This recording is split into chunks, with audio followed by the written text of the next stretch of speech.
I knew it was gonna be expensive. I knew it was coming. It's just hard to bite the bullet when you really see the price. There are some. Actually, I went to a place called Atlanta Office Liquidators today, all of Fulton Industrial.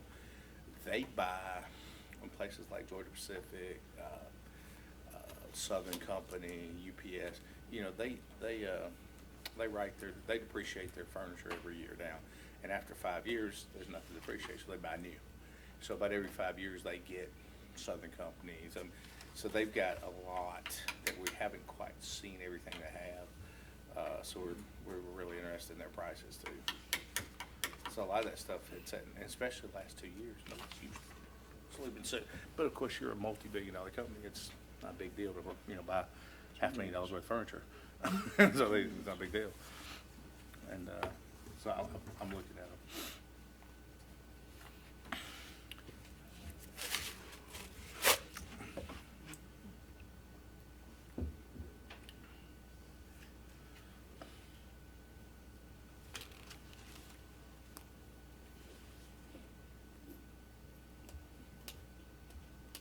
Hey, have you read over this? Yeah, I kind of. There's only a couple of things that I was,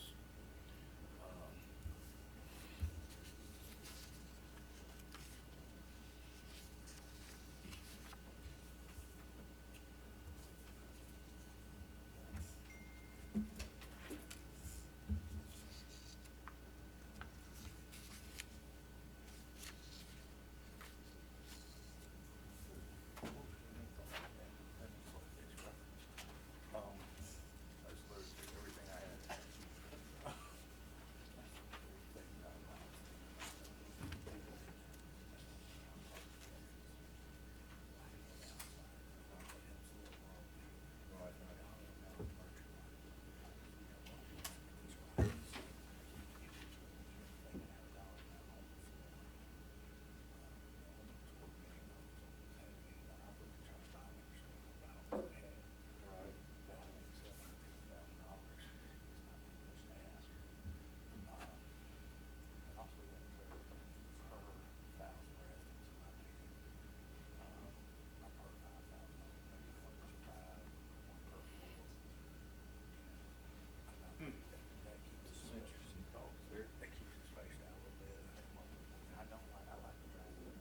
Can we do that? I mean, I don't know. Can that be imposed? Well, it's 6 o'clock Villa Rica time, so I will call this meeting to order. And before we get to adopting the agenda, Tom, did you have something you wanted to bring? Yeah, I can, let me make my comments after we call to order. Okay. Adopt the agenda. I'll just insert a thing for myself. Okay. Have a motion to adopt the agenda. So moved. Second. All in favor? Unanimous? All right, Tom? All right, thank you. We have a place on our agenda every meeting for staff comments, but I noticed that we've never included anything for commissioner comments. And so it works to keep us, somewhat silent. I started to say, but not really silent. So as you can see from what I'm doing. Anyway, I appreciate, we have a really good staff. We get quality work. We have an excellent situation here in Villa Rica. But that we get, just like these items today, we get proposals for modifications to an ordinance or a new ordinance or procedure or something, and it comes to us in whole. It's already been kind of discussed and fleshed out, and by the time it gets to us, it's a complete thing. It's already been cooked in the oven, and here it is for us to just ratify it and move on. And I would like to ask that we adopt some kind of procedure for staff to notify and discuss with us things that are upcoming, that such as modifications to the zoning ordinance and new policies, procedures, and ordinances that we should be aware of before we get to the meeting. I would like very much to see everything before we get to the meeting and be able to discuss it with staff somewhat, and if I have some comments or suggestions to make them before we get it all down in black and white and bring it in. Sometimes it's a lot more difficult to, even though it may still be a draft, it's more difficult to change it. Easier to talk about the principles and get any changes made to the language that might be necessary. So it's just it's a thought, a comment, not proposing anything for action, except that I'd like to get perhaps staff to check with the chairman and figure out perhaps how to best bring ideas, concepts, changes, modifications to the attention of the commission before they're completed and put down whole in black and white and brought to us for action. All right? Okay, thanks, Tom. Any reaction, Ron? I think that, I think it's possible, and it's definitely, I think it's something that's doable. And I definitely, I can see your concerns. I see where they, where they lie, and how that would probably create better legislation, essentially, by having a more wholesome look at everything. Granted, not every ordinance is, like, for example, the two that we have tonight, was not drafted by me or our office. That came from legal, and sometimes we don't have the ability or the time, being that when it's emailed over to me, for example, we don't have that, ahead of time or with enough time to be able to make some, those types of meetings come about, But what I think you're saying is before it gets to even that point, you would like to be involved from the front end, which we could definitely talk about that. But again, I have to kind of segue into tonight's, for example, tonight's two modifications. One of the modifications I didn't receive until, last week, which our packets also went out last week, right? Emailed out, which is of no fault of, of anyone. I know they were working up to the last minute to try to get these changes, together. And I'm really, really happy with the changes tonight that is being proposed, especially in such short order. So sometimes the timing may not necessarily be the way that we would like them. So we've made a lot of adjustments in the last few months, just with making sure and ensuring that you guys get your materials ahead of time and on time. So this, for example, for this meeting and with that one item, that obviously didn't happen this time, right? We got a second email that said, please add this to it. We changed the agenda and had the second item out. And that was all, of course, something that was told to me to be able to do. So this is a kind of an exception to that. But I'll make sure I talk to Tom and share your concerns with him. I know that we've had conversations long ago about the Planning Commission being involved more, I guess, or at least having a representative or maybe a committee formed of some from the members on the commission, in order to at least keep you looped in, but more than just looped in, but actually a part of the plans from day one. So I think we just need to make that happen at this point, and just maybe it can be through regular meetings, once a month or twice a month or what have you, We just need to be able to fit that into our schedule and stuff and make sure it aligns with whoever those represent. I would assume it would be the chairman and the vice chair probably, right? That would probably be the ones to have such a meeting. So, Tom, if you don't mind, if you could just send me and Tom an email, and I'll kind of fill in some more details for Tom as well, and we can try to see if we can make this happen. Thank you. Okay. And, you know, if people insist on bringing something in to you on Monday and it's got to be on our agenda on Tuesday, well, then my remark to that is going to be, well, be prepared for it to get tabled, you know, and be delayed a month, because you got to give us time to read and digest and know what we're acting on. But thank you very much. I appreciate that. Very good. Okay, old business, adoption of our minutes. Any comments? I move we adopt. Been moved and seconded, all in favor? Okay. New business.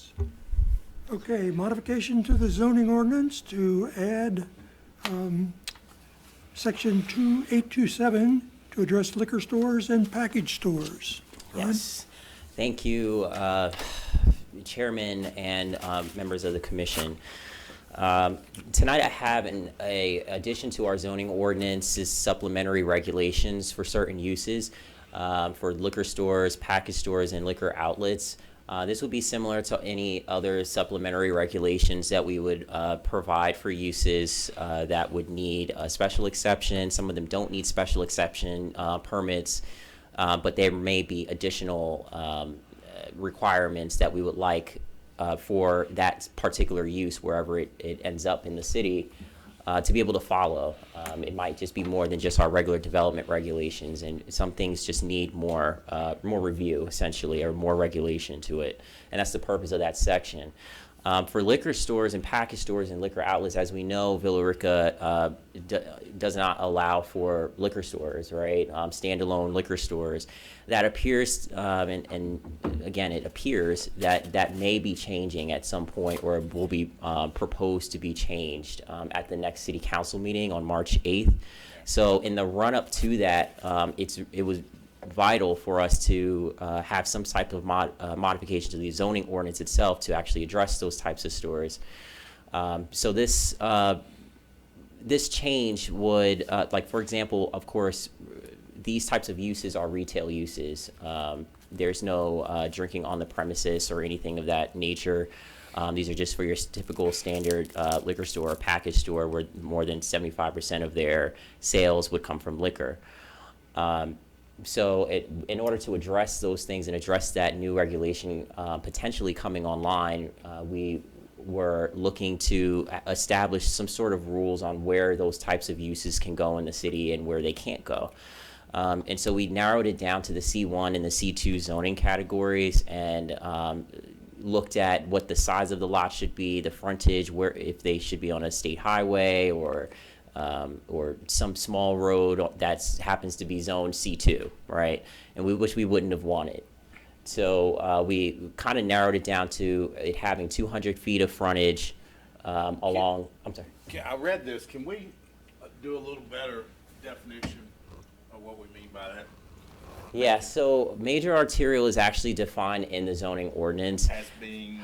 I don't. It's 45 miles an hour over speed limit, is it not? It's I don't believe it's tailored to only speed limit, but also roadway width. It really follows the GDOT's same. Well, I know what you meant by this. I mean, you don't want this on East Wilson Street, Right. but Highway Yeah. 61, Highway 78, 101. 101, Dallas yeah. Industrial Boulevard, something along those lines. I get that. Can we add to this? Are we allowed to make any suggestions tonight? Sure. Yeah. Okay. And in your motions too. Okay. A couple of things when I read this, just my opinion, and I'm not sure if this falls in zoning or not. Are we going to limit this towards a number of population? Like we're only going to give one store per 3,000 residents, 4,000 residents? because I know this is something that the public probably, you don't want to be inundated with this. Sure, yeah. But so maybe one per 4 or 5,000 residents. Also, we probably need to put some sort of requirement about how close they can be to one another so that we don't have a strip of liquor stores. I don't think anybody would want that. I don't like the drive-through because I think that is restrictive in the fact that we allow CVS to sell controlled substances through a drive-through. We go Walgreens and you can drive through and pick up your dope. You know, I don't say you can't drive through and pick up a bottle of liquor. I don't like that part. But I thought maybe we might look at minimum parking spaces. That way we don't get somebody with a gravel parking lot. Lighting on the outside, that we make some requirements about the amount of lighting that it has. And also another way to kind of ensure, I think, the quality of a store we want is some sort of dollar amount of merchandise that they must carry, a bottom dollar merchandise, so that they have to have $500,000 worth of merchandise on the floor. I've looked at buying a couple liquor stores, so I know the way liquor stores are sold is where when liquor's brought to you, you don't have, it's not a credit, it's COD. When United shows up, you pay them cash. Mm-hmm. So when you go to buy a liquor store, all of your surplus, everything, you buy it cash because there's no accounts receivable on that, or accounts payable.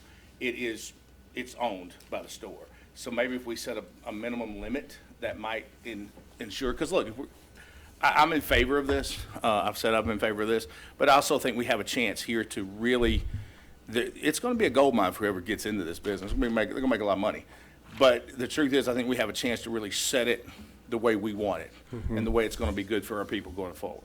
Sure. So I thought the parking was the issue, outside lighting was the issue, how many per 1,000 residents, maybe it's per 1,000, per 3,000, per 5,000, whatever.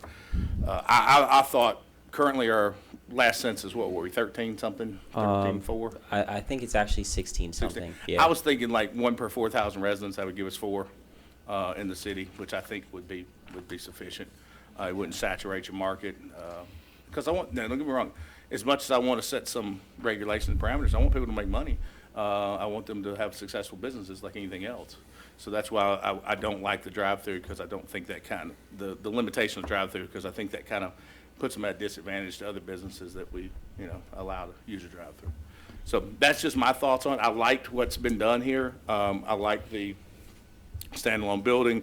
I like the square footage requirement. I like the acreage requirement, because that, to me, tells me that if you're going to get into this business, it's not going to be some very, halfway done business. This is a major investment. I mean, you're looking at, 1.5 million or better at a minimum to just get the building, much less the inventory. So you're not going to get something that's a shoddy run business. They're going to make money. So to make money, they're going to have something that's attractive. So I like some of the requirements here. I just think there might be a couple more things we could tweak. But I think we also need some kind of distance requirement, because otherwise, I don't want to see them all grouped up in, within a half a mile of each other. And so we'd love to see them kind of spread out north, south, east, and west, something like that. Now, however, if we got a really good proposal, supposing some new development along Pumpkintown Road, say, that included some strip retail and stuff like that, and it was going to be, we saw the plans and the renderings and everything looked very nice. We decided to allow them to build that liquor store. Couldn't we just declare those things as a variance to the ordinance and recommend it that way? I'm sorry, specifically what things though? Like being part of a strip center, and which means it's part of a shopping center type thing then, and not set apart from other buildings and. Oh, I see. The ones that we're actually looking at tonight. So, yes, they can. They can apply for a variance from any of these different requirements. Yeah. Of course, they would need to meet the variance proofs, if it's a benefit versus a deficit or not. So, but if there is a nice development and it looks like it's justified in all aspects, that we could say, okay, well, in this case, we will allow that to be a variance. That's correct, yeah. Okay. Now, there's a couple things. For one, you spoke about the distance requirement from other liquor stores. I know that there is a 300-foot distance from churches and schools and things of that nature.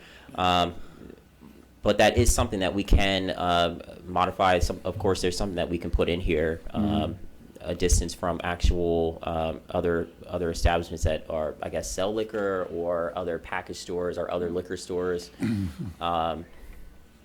And it's kind of, Yeah, I like that idea too. I don't like that. I wouldn't want an idea where we had a strip of a road where there were nothing but 5 or 6 package stores. I don't think that's yeah, what we're looking no.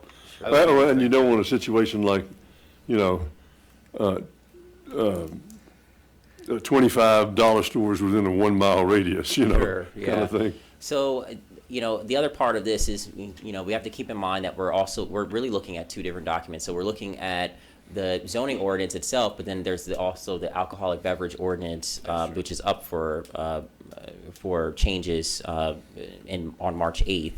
So, I guess, and this is a rhetorical question, but, does it make more sense to have it in this document or to have it with the alcohol beverage ordinance, which is what has the 300-foot limitations for churches and schools and things of that nature? So I'm thinking that it should probably fall within the same lines as the city's alcohol beverage ordinance, and should be in that ordinance. So that's something that we can, of course, address before March 8th. Yeah, I think, if I'm not mistaken, if I've read that ordinance before, that has to do with the pouring of spirits. And we're not Yes, pouring here. and but licenses. Licensees and licensing of those who can and who can't. I wouldn't, it's a little bit of both, actually, because we are talking about a physical property zoning, but we're talking about a zoning of a particular item, a store that sells a particular item, which is liquor. And liquor does go along with the liquor code here in the city, but the zoning part is a land zoning issue. I'm not sure if it doesn't fall in both, equally, but I think maybe, just from a layperson's perspective, if I were looking up about a liquor store, I'd probably look under liquor ordinance, just to be honest with you. If I were just looking, and I said, hey, I'm gonna find out about a liquor store, I probably would look what are the alcohol regulations in that city. So I think it might be better to be there. I think so too.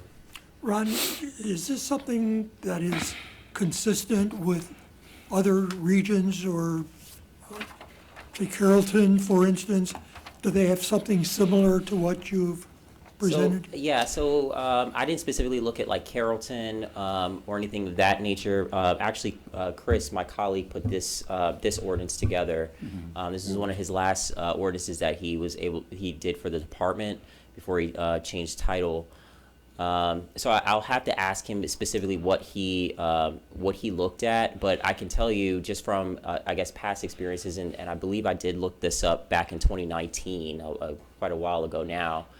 And they were very consistent. What I found in other jurisdictions, I think it was College Park or Hapeville, one of the two, they had some really restrictive ones. They were very restrictive, but they all were tied to the size of the land, and also zoning districts, which is kind of what we tried to emulate here, and also the size of the building as well. And I don't recall what that was, but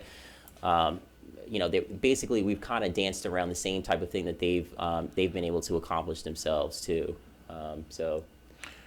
Now, I looked at C1 and C2, and neither of those have a permitted use of liquor stores. Do we need to go back and change C1 and C2 to accommodate?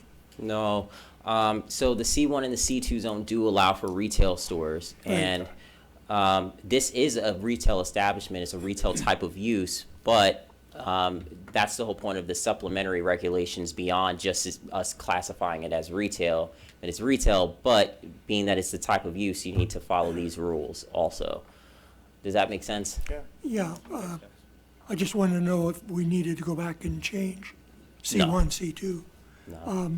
And the single door entrance and one exit, is that a safety issue?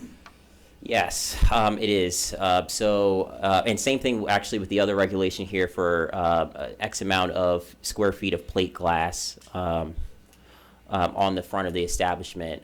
So that's, of course, for police access or police to be able to look into the building or even get into the building if they need to. But also because we simply need to have a front and a back door for a commercial establishment. So we're just clarifying that and to ensure that that's any new build for a liquor store or a package store would include those things. Is there a, Upfront. is there a reason why, I guess it's section 5, it's V, no windows or doors on the side or the rear of the building? I mean, I don't necessarily want it like a glass bubble, but I don't see the harm in maybe having glass along the top, sort of like, you allow some ambient light in, that sort of thing, some top glass. I mean, unless there's a reason that I'm unaware of, because I know some other buildings have it. I mean, if it's something I don't know, that's fine. No, I'm it was just asking. safety and security related, really. Okay. Yeah. Because a 6,000 square foot building, it's going to be probably 10, 12 foot high at the top. So you got to figure that if you had windows along the top, I was thinking it would allow in some light during the day, maybe even some light from the parking lot at night. I don't know. I don't necessarily have a problem with it. Just more or less of a question, like why no windows? Sure. Yeah, Is- and we don't have any like regulations that say. Well, first off, let me back up. With this regulation, it would be kind of hard for us to, and I'm totally open, of course, to any suggestions. But I'm thinking it's hard to tell someone that you can have windows and doors on the side of the building, but they have to be like I guess a certain feet off the ground type I of guess. thing. I mean, I guess we could do it that way, for windows. Yeah. I don't know about doors, but But Yeah. we used to have similar things. I don't know, I haven't seen the regs in 20 years, but where there used to be similar restrictions on banks and bank branches and things yeah. about locations of windows and doors and security issues. I don't, I think it's okay, all things considered, especially if it makes it easier to keep out robbers and looters and stuff like that. Honestly, Yeah. I think I can only imagine liquor stores are probably targeted businesses. Oh, yeah. You I would know, imagine so. We've even seen, like, for example, even gun stores, Yeah. being Oh, robbed. yeah. And they don't have windows anywhere, most of them at Well, least. And they have pretty strong regulations too Gables over nowadays. Douglasville, they just drove through, they literally yanked Right, the that's door what off. I'm thinking They about. literally just yanked the wall. Yeah. They took a whole block wall out and went in a matter of about 8 minutes and stole every gun they had. So I mean, I don't know if you can, if there's a will, I guess there's a way, but. Yeah. But I mean, that was just some of the questions I had. I just think that, I'm thinking about for someone who's visited a liquor store in my time. And I just think about the, parking lots and those sort of things. You want Yeah, to let make me them a address- friendly Yeah. facility for people to visit. Yeah, I want to address some of those. I tried to writing some of the Okay. your comments down. So And Ron, these are all things that if we'd had a chance to see this and talk about it over the last several weeks, we wouldn't have to be sitting here for half an hour. Yeah. I understand. Noted. Very much noted. So I'll start off with the number of licenses we kind of talked about and how that would be addressed. So, Yeah. like I said, March 8th, we will definitely know more about that, Okay. probably beforehand. But I'll make sure I bring that up also to the city. I know that there were some emails back and forth between Chris and David, and they were trying to figure that part out, and they were looking Okay. at multiple different models. So I just want to get an update from them on where they were. And I'm not saying we need to have only 4, only 5. I think that if we built it in per 1,000 residents, that would mean we wouldn't have to rewrite it if the city continues to grow. If in 2030, we go over the 18,000 mark, we could. Sure. There's another license comes open or something like that. That's very true, yeah. And most cities do it that way by population, I think that would be adequate. Yeah. Is this definition section, is that part of 8.27? Or is that just added that? That definition is actually going to be placed within the definition section of the ordinance because we were missing a definition for package store. So we're talking about package stores and we don't have any legal definition for it, So, Okay. so that would actually be placed in the end of the code at What section is 13. this industry number 5921 from the Office of the President? What is that? Right, so all uses, no matter what they are, all uses are are classified by the federal government under standard industrial classifications. So retail shops or package stores, excuse me, are classified under that number, industry number 5921, et cetera, out of that manual in 72. So it gives basically a definition of what is a package store to the government, to the federal government. That goes along with all of their like IRS reporting and things of that nature too. They have to be classified under specific businesses for certain tax purposes, and I'm sure beyond tax purposes as well. So we're just using the same definition standards that they're using. So that relates, 5921 relates to package stores. Yes. Okay, okay. Great. Dave, you're the only one that hasn't had any comments here, or do you have any comments? Well, I kind of agree with Commissioner Pilgrim on the drive-through.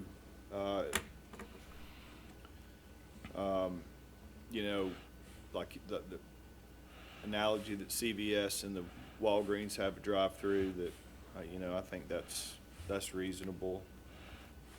And I like the idea about the variance because the one thing that bothers me is that and I understand you got to have a certain population and you won't spread them out that way, but that kind of limits free enterprise as well. Yeah, it does. I don't know if it's by design or not, but I think it is.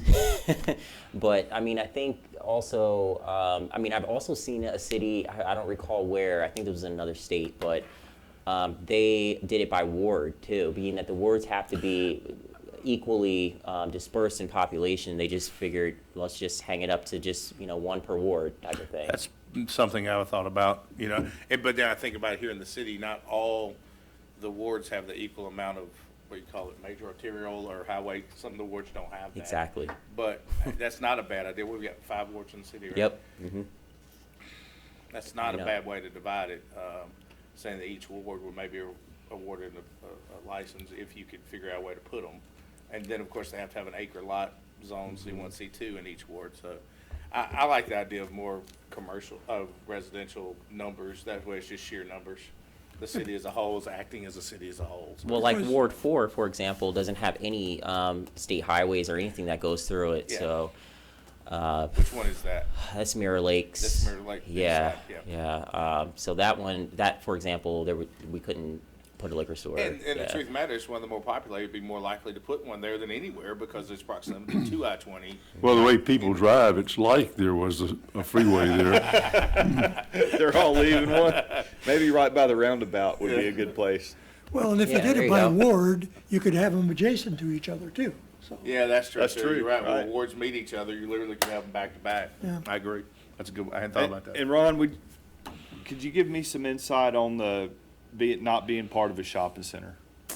I mean, is that Yeah. for safety? I've been thinking about it. I mean, is that, you could go through either side on the walls? Is it for safety of a fire? Because, the spirits are going to be more flammable, cause more damage, collateral damage. Yeah, so Next door, what are you thinking? I'm thinking that that I don't think it's a security related thing at all. I think it's related to the amount of investment that we're willing to see and that we want to see for liquor sales. Being that is a very contentious issue here in the city as well, that we just want high quality liquor stores essentially and establishments. I think that we would be much better off compared to a lot of towns that we've seen. We've railed on a couple of them here, but after you see some of their liquor stores, after a while they get run down really, really fast. They're on very small lots. Yeah. We've kind of seen that, so we want to try to get away from that. And if we're going to do this, we need to do this right the first time and not be sorry about it in 5 years from now that we took this type of approach. I will agree with that. I think we have a chance here to really shape it, and we got a chance to shape it the way we would want it to be, and not have to come back and reshape it, which is a lot of time what we're doing here is we're kind of reshaping some mistakes or things that didn't happen years ago. We're in this very commission, we try to reshape it and get it right. This is a chance we have, I think, to really design it. And I'm with you. I mean, I'm all for free enterprise. Don't get me wrong. I'm a businessman. I like that. But you know, as a city, I would, if I had somebody saying, hey, I'm gonna open up a $100,000 liquor store, I'm gonna open up a $2 million liquor store, I'm probably gonna want the $2 million liquor store. Because I think they're gonna have a little more skin in the game, it's gonna be a greater investment, they're gonna be more likely to work harder to keep their property a certain level for a return on their investment. That's just my opinion. I'm not a professor or anything, but. Shirley, do you have anything that you wanted to add? Well, Ron, we've had a lot of comments and suggestions. Do we need to take action on this as presented and with the modifications that we've discussed? For you to take to council? Yeah, I wanted to actually kind of go through these and see which ones would be applicable, because we talked about the distance requirement from other liquor stores, you know, and I think we've kind of come to the conclusion, we thought that should be in the alcohol beverage ordinance, along with the other regulations that govern distance. However, I'm just going to go through the list here. Minimum parking spaces was brought up also. That's also governed by the zoning ordinance currently under the retail. So what would happen? Yeah. So everything that's retail would fall under the same parking schedules. Okay. Lighting is also this. It was also the same. Lighting is also covered under the zoning ordinance. So if it's a new building that's going up, then they would have to meet the current ordinance's standards on lighting, which are Exterior pretty robust. and Yeah. Exterior and okay, that's fine. Yeah. Actually, you know, just as a side note, Dollar General even, not to bring it up, but Dollar General even, they were even surprised by our lighting standards. They were like, we've never seen lighting standards this intense before, with foot candles and everything else, not spilling over the property boundaries and things of that nature. And it's even the types of lights that we require now, the LED lighting to make it a bit brighter, full cutoff. So I think the lighting might be covered on this also. Okay. Now, you did mention something really interesting, Commissioner. The number of merchandise, or the dollar amount of merchandise on the floor. I also think this should be in the alcohol beverage ordinance too. It probably, I would agree with you. It fits more along that line. Yeah, I'll have to talk to David and Kevin about that one and see if that's something that can be done.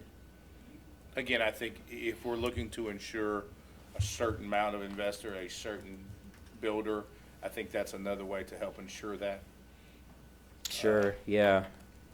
Well, Ron, it almost sounds like we need to table this and let you gather some info and let us discuss it and bring it back to the next P&Z meeting.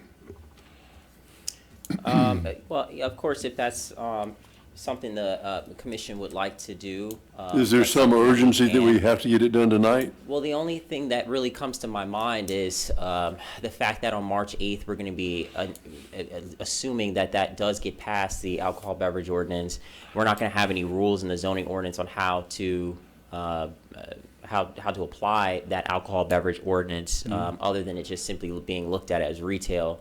So anyone can file a permit between between March 8th and March 15th, which is only a week, right?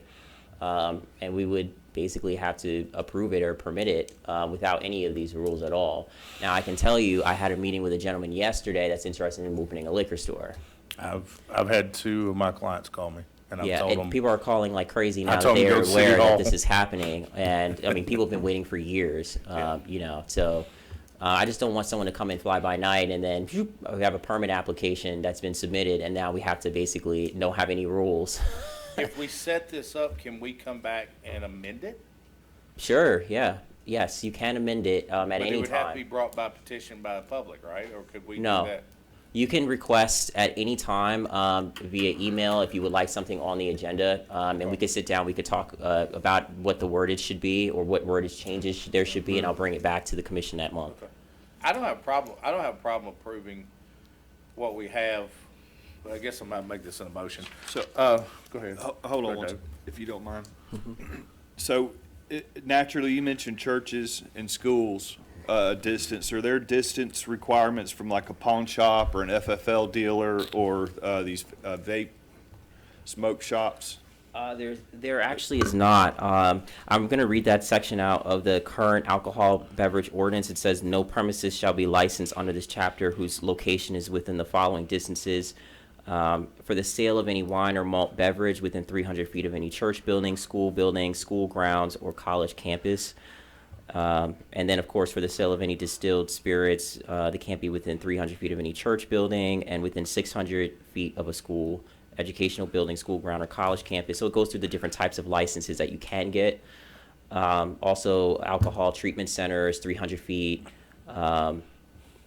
And the last one here is for the sale of any alcoholic beverage for consumption on the premises. They have to be 300 feet from a housing authority property that has more than 300 housing units.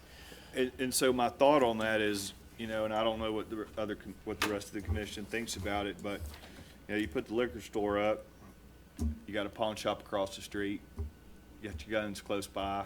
I mean, what That's a good point. what do you guys think about that? I mean, Sounds like a potential client for me, but, oh, I mean, the overall appearance of where you're going through. I mean, what are yeah, we doing? I agree. I mean, it would have to be some zoning requirement. And I think part of that has to do with the standalone building that they're requesting, the lot, because, think about it, if you're gonna invest $1.5 million, $2 million, you're gonna do your research. You don't wanna put it in a neighborhood that's not fostering successful businesses. You're gonna want to put it somewhere where people shop and feel safe to shop. Gonna spend their money if you're gonna spend that kind of, if you're gonna put that kind of coin into invest in the building. So no redneck selling moonshine. Hey, moonshine's big business right now. Yeah, I know. It's everywhere. Well, So- I When are we think gonna we hear should, about Sorry. I was just going to say, I think we should go ahead with a motion. You could modify it as you wish, but I think we should have something going to council before, this possibility of somebody coming forward. Some type of motion to either accept it, adopt it, table it, Modify or something. or adopt it with modification. Right, that's, I think, more consistent. Then I will make a motion to accept the modifications to zoning ordinance, section 8.27, with one caveat that the issue involving the drive-through, and I'm trying to look for that number. This should be the last one on the list. Yes, I'm sorry, number 7, B, subsection 7, that the drive-through sale and takeout windows not be prohibited. So I would make a motion to adopt it as amended minus subsection B7. Second motion. Okay, been moved and seconded. Any further discussion? All in favor? Unanimous. Okay. Thank you, guys. I Thank you, Ron. appreciate There was a lot of questions I had on that. I'll make sure that modified version makes its way to the council. I was Okay. very, very interested in that. I've had clients calling me, 3 in particular, but 2 that have the money and want to spend it and do this, so that they were very, very anxious as to when this was coming. They called me not because I was on planning and zoning, just because I represent them and I'm their attorney. I'm in Villarica, and I told them, I said, when I know something, you'll know it, but not till then.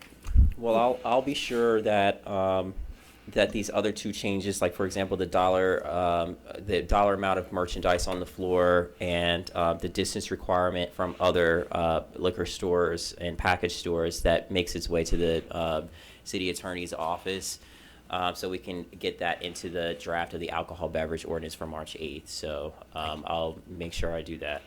Thank you. Okay. All right, Ron, the second. Yes, ma'am. Sure, Shirley. I'm sorry. I'm sorry. Item B, Ron, the modifications to the zoning ordinance. Yes. So this is a modification of the terms of the board members and I guess how long they can serve, essentially. So in our zoning and again, it hasn't really been clear. When I came on board in 2019, February, it was relatively unclear. From our website said one thing on what the board members' terms are. Our clerk software said something else. Our ordinance said something else. It was just a complete mess.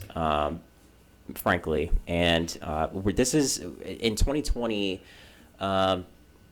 Chris altered in the new zoning ordinance and made it 3-year terms for all commissioners. We have had discussions with the city council since then, and they've made it quite clear, at least one council member has made it very clear that he would like for the terms to run with the council wards and run with the same terms as that council member. So essentially, all council members would have the ability to pick someone to serve on the commission at least once during their term. So the city's legal department drafted this version that you see in front of you, and this is proposing 2-year terms because we're not going to be able to do what was instituted in the 2020 zoning ordinance for having 3-year terms if you're a 4-year for the council member. So it would have to be an even number term. So that leaves us with 2-year or 4-year terms. So we, after discussion with this council member, we're able to draft this one that has for 2-year terms, and it makes it much more clear that the members are to be picked by the person who is representing that particular ward. So it's really like now officially put into a ward format, because in all of the last zoning ordinances and governing documents for the planning commission, it didn't actually mention anywhere that they would have to be coming from that ward. It just says that it's encouraged, essentially. Can I, This actually codifies that. in that codification process, I want to have a question, because I read this today and I pondered a little bit as I was reading it for the day. If you come down about the 5th line, it says 5 members who reside or own property. Now, can we eliminate that and make it reside? Because let's just say I own a piece of property in Villa Rica, but I live in Lithia Springs, or I live in Dallas, or I live in Carrollton. I'm not sure that a commissioner would have the same interest in the community where they don't live versus just owning property. If I own 9 rental properties, for instance, a liquor store might be great to me. But if I live here, it might have a different opinion. Can we modify, take the owned property out portion, or is that a city charter? I think that I don't know about. I just want to make sure you guys got the right one here. Oh, that's the original one that we All sent right, out. give me the new one, I And the guess. new one, yeah. Well, the new one says the same thing. Reside or own property. Yeah, okay, I'm Yes, sorry. and it does. I was reading on, oh, you're right, but it does still say the same thing. Yeah, it does. You can give it to him. Reside or own. It's this one, isn't it? Yeah. So It's that one, I'm sorry.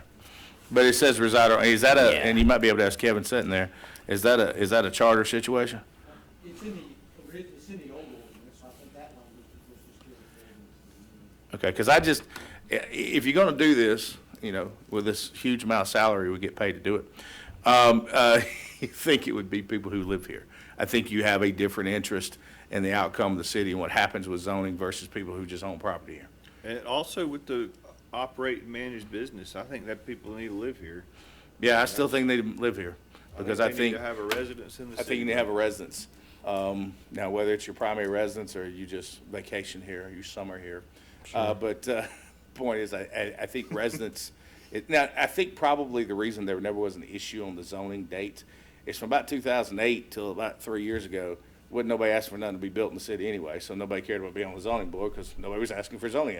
It's only been the last 3 to 4 years we've seen it pick up. So that's probably why it was a mess to begin with, is nobody cared about being on it because there was nothing to do. But I just like the idea of you being a resident. It's So, just my opinion. Commissioner Pilgrim, Yes, sir. how about if I recommend that we modify this to strike the language that reflects the undesirable portion? So this would read, shall be comprised of 5 members who reside in the city limits of Villa Rica, Georgia. And strike out the part about owning property or operating and managing business. I would agree. Zoning, because if that were the case, we're building a lot of townhomes and condos. Some of those are going to be rentals. I mean, we would eliminate anybody who might be a good candidate there. I think primary residence, how about we put primary residence? Because people own multiple homes sometimes. How about we No, if we just say reside in, reside in? I can live with because if that. that means that's their primary residence. I can do that. If it's a secondary home, then it's not considered where they reside. It's temporary. All right, so you guys know how I do things. You know how I love to play devil's advocate. Just to make sure that we're doing the right thing. But in no way is this my opinion. Okay, go ahead. I just want to make sure we're good here. So, what would be the difference if, say, and I'm just thinking out loud here, but what would be the difference if I was a long-time business owner here, and I own multiple rental properties here, for example, and I still have an investment in the community, and my investment may be more than a single-family homeowner's investment has been. Yes. But I don't live here, and I might live in the outskirts or in 30180, but I don't live within the city limits itself, but my whole life is based around the city. Well, go back to the council positions. That would not allow a councilman Yeah. with your criteria. So, Point Right. taken. Yeah, I agree. The council has to live within the city. I don't see Right. why. And this wouldn't have to either. if you owned 100 investment properties here, but you lived in Temple, sorry, Charlie. Or these large corporations who own, California, New York, that buy up large rental properties. Well, to your point, Ron, owning the property within, maybe that's not, that's not as much of a vested interest as someone who resided in. If somebody owned and managed a number of rentals or something like that in here, I think that would fall under operate and manage business. And I do think that a person like that, maybe they inherited the property, maybe their circumstances all around that, maybe. There's a lot of different there is things. merit to your point on the businesses. So I think Well, I would be where, all right. where is It's this also business? But I do just not owning see the that. property And you don't have any, that means I could have an acre over here in industrial park or Where, have a portion of a Well, interest to in counter something. that, I guess my argument is if you want to serve on this, your choices matter. You made the choice to live where you live, you choose to live where you live. That's right. You can't accept something, I can't vote for the Prime Minister of Canada because I choose not to live there. I mean, much of I have an opinion. Sorry, John. where is this statement that says anything about businesses? It says operate and manage business, line 3. he might have the Subsection A. current one. You may have the old one. Chairman, How much, this is what it's that's the old on the copy. line number 2. What are we, Yeah, it's on what are we line number addressing? 2. This is a copy that I have. Yes, so an additional copy was sent out to everyone last week. Once we received it, we sent it straight out. I believe that was This came out last week. This was the modified one. the agenda. No. Got so many that I don't know what they are. Yeah, there was the original version, and then there was This an came out additional. last week. Yes. Then it was modified, and this came out. No, it was in reverse. That was the original, and then the new version came out last week sometime. As soon as I got it from David Mecklin, sent it straight over here. Well, that's not the way they came to my computer. All right. Well, it's not really important for the chairman to know what's going on, is it? No, it doesn't seem to be.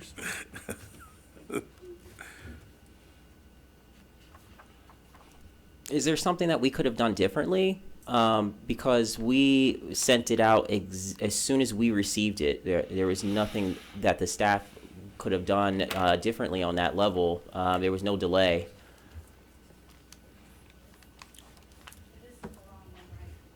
That's the correct one with the term limits on the bottom. Yes.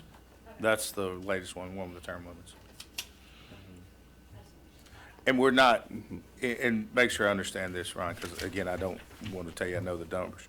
The numbers that are here, the dates that are here, that's the current, as we said here today, numbers. Yes. Okay, all right. You can't end your term short by new legislation. Okay, that's kind of what I thought. Okay, just want to make sure this wasn't the proposed, this was the actual. Gotcha. Well, let me read what we're talking about. In the meantime, I'd like to insert another Sure. question. Down there under the current terms, for Ward 2, it says that current term ended December 31st of 2021. That's correct. So who fills that, who's got that post right now? David Rogers currently has that post. It's with both of our boards for the HPC and the Planning Commission, and I believe it's like that for the Library Board and on all of these other boards. I think DDA is the same as well. The sitting member can continue to occupy that seat even after the time period has ended for their Okay, term. I understand, but so he hasn't been renominated yet, or? He has been renominated, but it hasn't actually made it to the city council gotcha. agenda. It was pulled from the agenda. Why is that not stated in this modification then? That upon, that a commissioner can stay in their position until the council makes a change? Until it's filled, yeah. That should be put in here then. Kevin, It cuts over, hooks back in, and it takes my neighborhood. It's addressed in the current ordinance, and I think you could make a motion to leave that language. Yeah, I mean, everybody says, well, I assume, or it is assumed. Well, I'm not assuming that. Let's put it in this Mr. Chairman, ordinance. I believe that also there's a case that allows for that. The attorney gentleman you're gonna know that better, but, you know, that's how my HOA operates. I think that there's some sort of, what do you call it? Prerequisite, or, you know, it's there's a definitely codified right There's a now. precedence for that in somehow or another. Well, why not It's put it in as long as we're changing it? Add it Sure, to this. sure. We'll add that to it.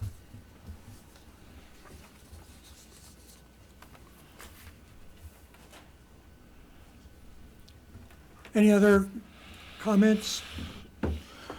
I would make a motion on, I guess we'll call this section B of the agenda, the modification to the ordinance of 2.02, planning and zoning. I would make a motion that we adopt that with the caveat of, as suggested by a fellow commissioner, that all 5 members reside in the city limit, and that the terms own property within or operate or manage business within the city limits, that be stricken, that it be persons who actually reside here. And I make a motion on that we adopt that. Second the motion. You have a second down here? Well, it's been moved and seconded, but I would like to add an additional comment that says upon a term expiration, a commissioner shall remain in his or her seat until it is filled by action of the council. The current ordinance says until the successor shall be appointed. So you're saying there's already a, That's in the current, that's not what's in the proposed. okay.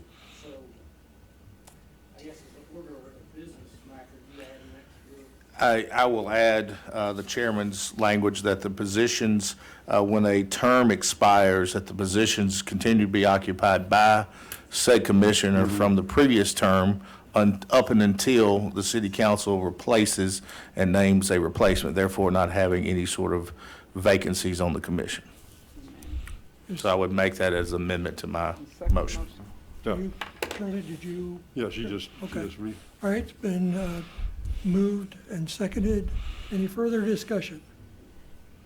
I hereby move that we adopt this, or that we, recommend the adoption of this ordinance as amended Okay, by the, we have that motion. oh, you, There is a motion on the floor. Motion and second. oh, okay, all right, excuse me. All in favor? Aye. Unanimous. All right. Staff comments. All right. Where do I start? We don't have any current applications in that would be coming to this commission for our March meeting. However, we may have an additional ordinance change. I'll make sure I get you guys looped in early. Thank you. Okay. Thank you. Just so, and this is one that I drafted. It's to, again, we're gonna take another swing at the bat here for the townhouse orientation stuff. We've made it a little bit more comprehensive than what we originally came with.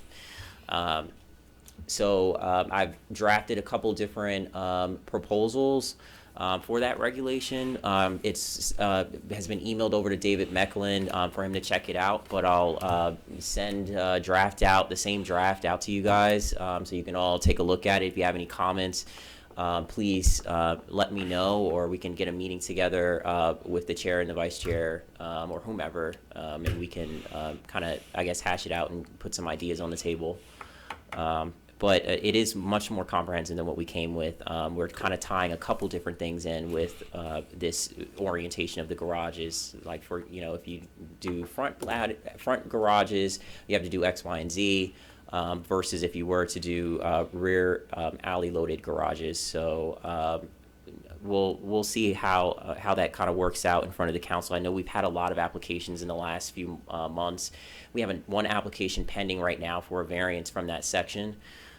So they're going to be going to the March 8th City Council meeting as well. That one is for, I believe it was for Rockhaven, their townhomes. Which one is Rockhaven? Give me the That one's the one that's on 101 and Leggett Drive. Gotcha. Okay. Yeah, so they've been working really hard for months now trying to reach that conformity with having rear alley loaded, because that was not in their original plans apparently. And they've come back saying it's not possible because of the topo on the property.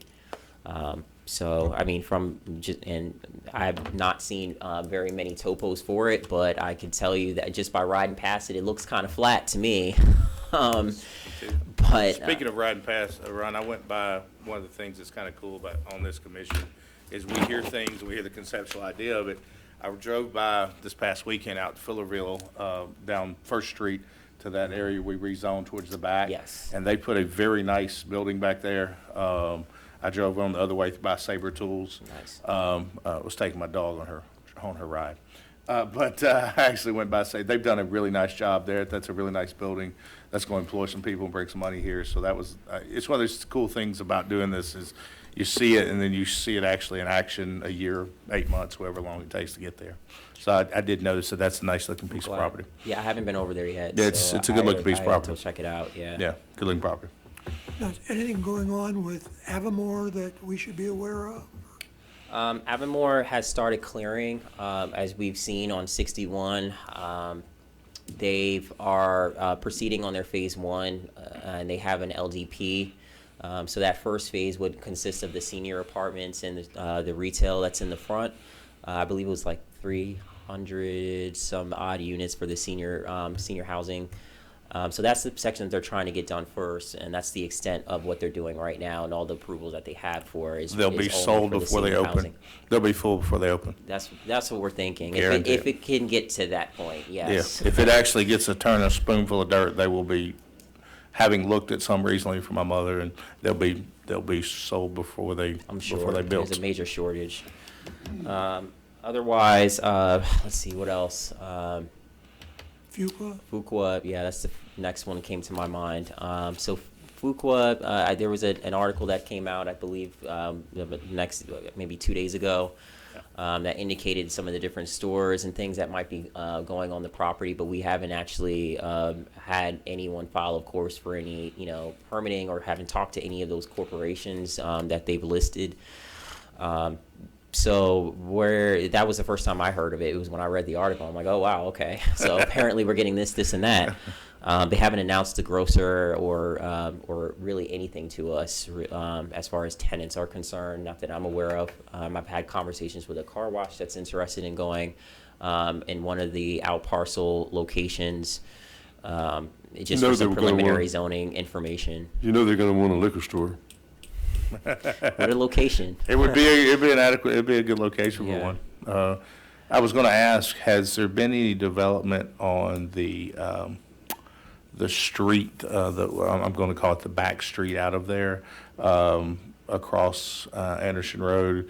Has there been any discuss, because I know the city was supposed to, if I understood it correctly, Yeah. the city was gonna pay from a spot back towards Anderson Road, and the development was gonna pay from the spot towards Mirror Lake Boulevard or Bucktown. Yes, so the Anderson Road development, from what I understand, is underway. Okay.